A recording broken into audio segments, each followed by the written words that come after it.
নমস্কার বন্ধুরা, রূপালী মিনি ব্লগে আপনাদের সবাইকে স্বাগত জানাই। আশা করি সবাই ভালো আছেন।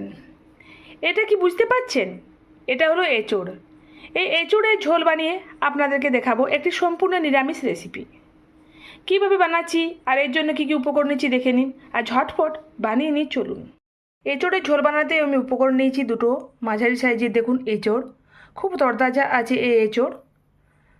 দুটো আলু, জল, সর্ষের তেল, টমেটো কুচোনো, কাশ্মীরি লঙ্কা গুঁড়ো, হলুদের গুঁড়ো, নুন, ধনে গুঁড়ো, জিরে গুঁড়ো, লঙ্কা গুঁড়ো, গরম মশলা গুঁড়ো আর ফোড়ন। এবারে এঁচোড়টাকে খোসা ছাড়িয়ে ছোট ছোট আকার করে কেটে নেব এবং আলুটাকেও খোসা ছাড়িয়ে ছোট ছোট আকার করে কেটে নেব। এঁচোড় কাটার সময় একটু সামান্য হাতে সর্ষের তেল নিয়ে এঁচোড়টা কাটবো, যাতে এঁচোড়ের যে ক্ষীরটা লেগে থাকে সেটা হাতে বা বটিতে লেগে যাওয়ার ভয় থাকে। তাই এইভাবে আমি কেটে নিই, চলুন।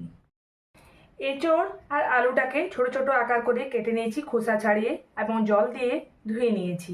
এবার একটা কুকার নিয়েছি, কুকারের মধ্যে দিয়ে দেব কেটে ধুয়ে রাখা এঁচোড় আর আলু।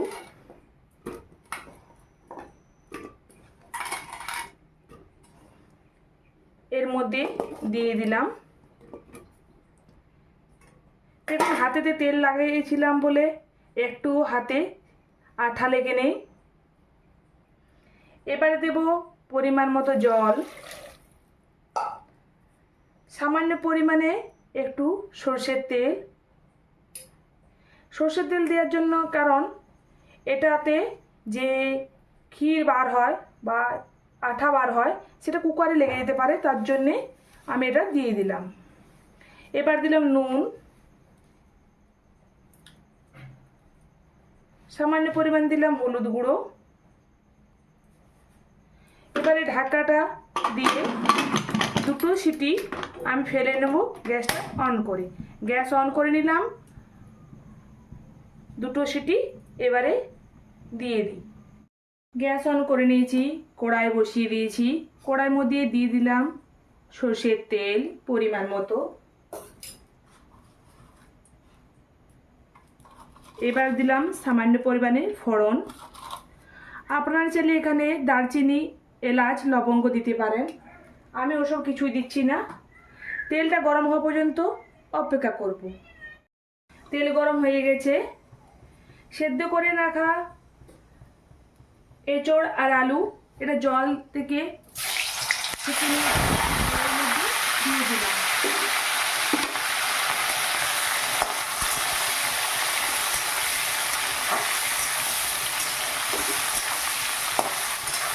এটা একটু হালকা হালকা ভেজে নেব। একটা সুন্দর মিশ্রণ মশলা তৈরি করে নেব। 1 চামচ দিলাম হলুদ গুঁড়ো, 1 চামচ দিলাম গরম মশলা গুঁড়ো, 1 চামচ দিলাম জিরে গুঁড়ো, 1 চামচ দিলাম ধনে গুঁড়ো, সামান্য পরিমাণ দিলাম নুন। যেহেতু ভাজার সময় নুন দিয়েছি তাই বেশি নুন দেব না। 1/2 চামচ দিলাম লঙ্কার গুঁড়ো, 1 চামচ দিলাম কাশ্মীরি লঙ্কা গুঁড়ো। এবারে জল দিয়ে এটা ভালো করে মিশ্রণ তৈরি করে নিচ্ছি।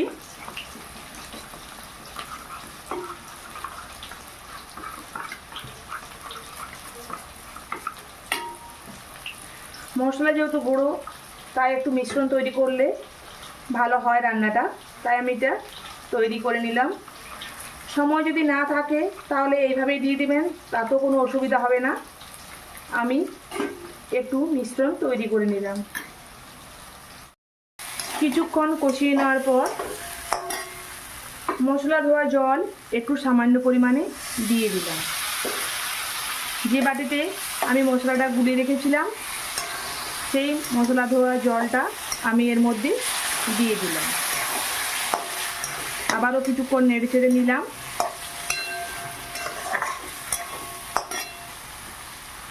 এবারে দিয়ে দেব পরিমাণ মতো জল। আপনারা যে যেমন ঝোল পছন্দ করেন সেই অনুপাতেই জল দেবেন। আমি বেশি ঝোল করব না, তাই কম পরিমাণে দিলাম।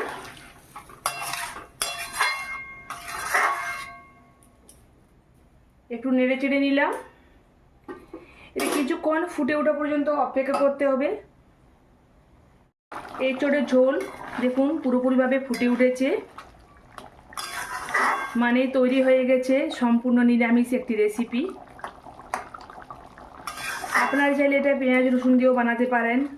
আমি এখানে পেঁয়াজ রসুন আদা কিছুই ব্যবহার করলাম না। আর আপনারা যদি চান সেখানে কাস্তুরি মেথি পাতা দেবেন তাও দিতে পারেন, আবার কেউ যদি চান যে ধনে পাতা দেবো তাও দিতে পারেন। আমি দুটোর মধ্যে কিছুই দিলাম না। এটা গ্যাস বন্ধ করে কড়াই থেকে উঠিয়ে নেব। গ্যাস বন্ধ করে নিলাম, কড়াই থেকে এবারে উঠিয়ে নিচ্ছি।